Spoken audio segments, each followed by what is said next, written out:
Hello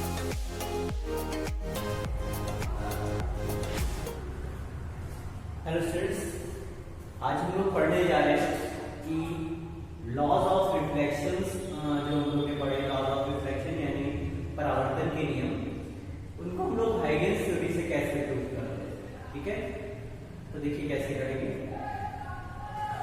तो हम लोगों ने क्या किया, एक प्लेन सरफेस मानी, यू बी प्लेन सरफेस,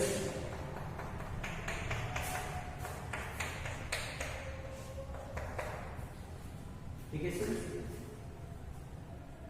और इस पे जो है रेज आकर के गिर रही है और रेज के परपेंडिकुलर मिलते हैं वेव फ्रंट, तो वो वेव फ्रंट भी इस पे आकर के इंसिडेंट हो रहा होगा। और यहाँ पे हम लोग प्लेन वेव फ्रंट ले रहे हैं, ठीक है, तो रेज एकदम पैरेलल आ रही होंगी। तो पहले हम लोग ने रेज बनाई,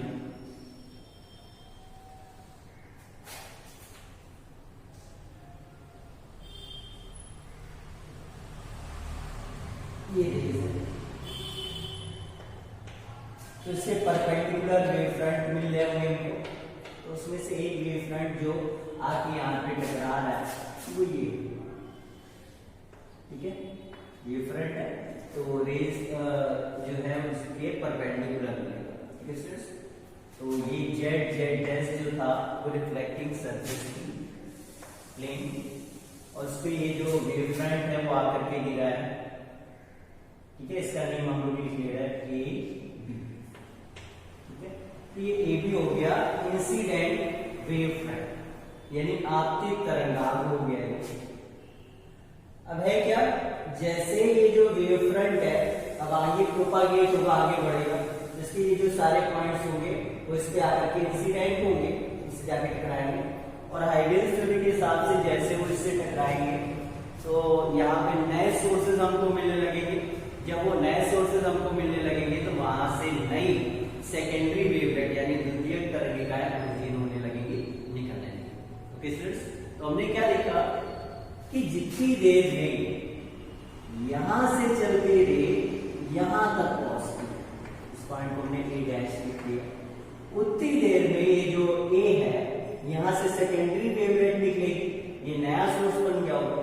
तो जो यहां से सेकेंडरी वेवलेट निकलेगी यहाँ, ठीक है स्टूडेंट्स, हमने सारे पॉइंट को मान लिया बी डैश। ठीक, अब ध्यान दीजिए, अब जैसे से तो आगे और भी पॉइंट्स होंगे तो उनसे भी सेकेंडरी वेवलेट्स कैसे निकलेंगी, यहाँ तक कैसे निकल लेंगे।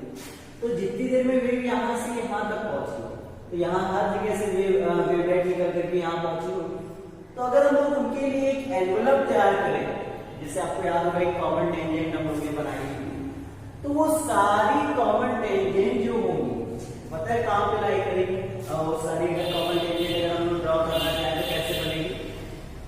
तो हमने क्या किया, अगर हम आपसे पूछेंगे जो बी ए डैश होगा वो कितना होगा, तो हमने मान लिया ये जो मीडियम है यहाँ से जो लाइट की स्पीड है वो भी है, ठीक है, और बी से ए डैश तक आने में टी टाइम लगा, तो पक्का ये डिस्टेंस कितनी होगी, वी टी होगी।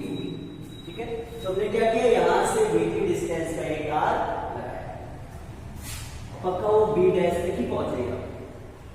क्यों पहुंचेगा, क्योंकि जितनी डिस्टेंस ये होगी उतनी डिस्टेंस होगी। तो क्योंकि जब वेव ने यहां से यहां तक चला उतने टाइम में यहां से जो सेकेंडरी वेवलेट है वो यहां पहुंच गई, और दोनों की क्योंकि स्पीड सेम होती थी तो उसकी स्पीड भी होगी, तो ये भी डिस्टेंस वी टी होगी और ये भी distance we T.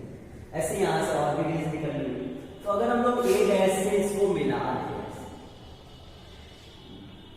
As a tangent, तो जितनी भी यहां से सेकेंडरी वेवलेट आ रही है उसके लिए कॉमन टेंजेंट। ठीक है, तो अगर हम आपसे पूछे कि ये तो कॉमन टेंजेंट होगी और आपने लिखा था ऐसे ही हमको मिली थी न्यू वेव फ्रंट, जो हम लोगों ने हाइगेन्स थ्योरी पढ़ी, तो एक तरीके से ये हो गया नया वेव फ्रंट। और ये कैसे आया है, ये आफ्टर रिफ्लेक्शन आया है, जब ये से टकराया, टकराने के बाद ये, तो ये जो आया नया जिसको हमने ए डैश बी डैश लिखा है, ये हो गया रिफ्लेक्टेड वेव फ्रंट, यानी ये हो गया इंसिडेंट वेव फ्रंट, और ये हो गया रिफ्लेक्टेड वेव फ्रंट यानी परावर्तित तरंग। ठीक है, अब इसी के परपेंडिकुलर रेज हमको ऐसे तो ये बन गया इसका डायग्राम। मेन होता है इसका डायग्राम बनाना। होप आपको इसका डायग्राम अच्छे से समझ आया होगा स्टूडेंट्स। अब देखिए आगे क्या करते हैं। अब बात करते हैं एंगल ऑफ इंसिडेंस वगैरह की और एंगल ऑफ रिफ्लेक्शन की। तो देखिए जरा एंगल ऑफ इंसिडेंस क्या होगा। तो देखिए जैसे ये रे आई, ये होगा एंगल ऑफ इंसिडेंस आई। ठीक है स्टूडेंट्स। अब देखिए ये इसको हम लोग कैसे रिलेट कर रहे हैं। ये आई है, ये एंगल 90 था, फिर जाएगा 90 माइनस आई। ठीक है। अब ये और ये 90 था पूरा इतना, तो अगर ये 90 माइनस आई तो ये आई है। ठीक है स्टूडेंट्स। ये आई तो इतना 90 माइनस आई, फिर ये और ये 90, ये हो जाएगा आई। फिर इधर आई, ये होता है एंगल ऑफ रिफ्लेक्शन आर। अब ये आर है तो बिल्कुल वैसे ही ये आ जाएगा 90 माइनस आर और ये आ जाएगा 90 माइनस आर, तो ये वाला हो जाएगा। ठीक है स्टूडेंट्स। और आपको ये चीज समझ आई होगी। अच्छा ये जो VT है वो किसके किसके बराबर था। ये VT बराबर था BA डैश के, BA डैश के, और ये बराबर था AB डैश के। ठीक है स्टूडेंट्स। इसको भी हम लोग याद रखेंगे। अब लोग क्या करते हैं, ये दो जो ट्रायंगल आपको दिख रहे हैं इसमें हम लोग पहले साइन आई की वैल्यू निकालेंगे, फिर साइन आर की वैल्यू। ठीक है। चलिए अब हम लोग निकालेंगे वैल्यू साइन आई और साइन आर। ठीक है। ऐसे ही हम लोग कुछ करेंगे जब हम लोग रिफ्लेक्शन को पढ़ेंगे हाइड्रोजन थ्योरी के हिसाब से। तो देखिए साइन आई कैसे निकालेंगे। तो साइन आई इस सारे ट्रायंगल में मिलेगा, वाले ट्रायंगल आप देख रहे हो, ये एंगल हो गया 90, ये निकाला तो साइन आई हो जाएगा ये, यानी BA डैश परपेंडिकुलर। ठीक है, यानी upon hypotenuse centre AA dash. ठीक है, ये हो गई साइन आई। अब आते हैं साइन आर की वैल्यू पे। तो साइन आर के लिए ये वाला ट्रायंगल देखना पड़ेगा, ये वाला ट्रायंगल देखना, ये आर ये जब ये वाला आर पे तो ये वाला ट्रायंगल देखना पड़ेगा। देख रहा इस सारे ट्रायंगल में आर मिलेगा। तो अगर लोग साइन आर लगाना चाहते हैं इसके फॉर्मूला क्या बनेगा, परपेंडिकुलर यानी AB dash upon hypotenuse AA dash. अब आप देखो वैल्यू रख दो, BA डैश की वैल्यू भी B into T है और AB डैश की वैल्यू भी B into T है। तो साइन I इक्वल टू आ जाएगा V into T upon A dash. ठीक है। अब यहाँ साइन आर की वैल्यू निकालो। तो देखिए AB डैश साइन आर, ये वाला ट्रायंगल में मिलेगा, ये वाला ट्रायंगल साइन आर लगाया तो ये आया AB डैश और इसकी वैल्यू भी B into T है अपॉन A डैश। अब आप इन दोनों वैल्यूज को ध्यान देखो, तो यहाँ पे भी B into T और यहाँ पे अपॉन A डैश, यानी ये दोनों वैल्यू आपस में बराबर है, यानी sine I is equal to sine R है इस केस में। और अगर साइन आई और साइन आर इक्वल है तो उसका आई और आर भी equal, angle of incidence equal हो जाएगा एंगल ऑफ रिफ्लेक्शन। तो ये होता है सेकंड लॉ ऑफ रिफ्लेक्शन, वो हमने प्रूव कर लिया।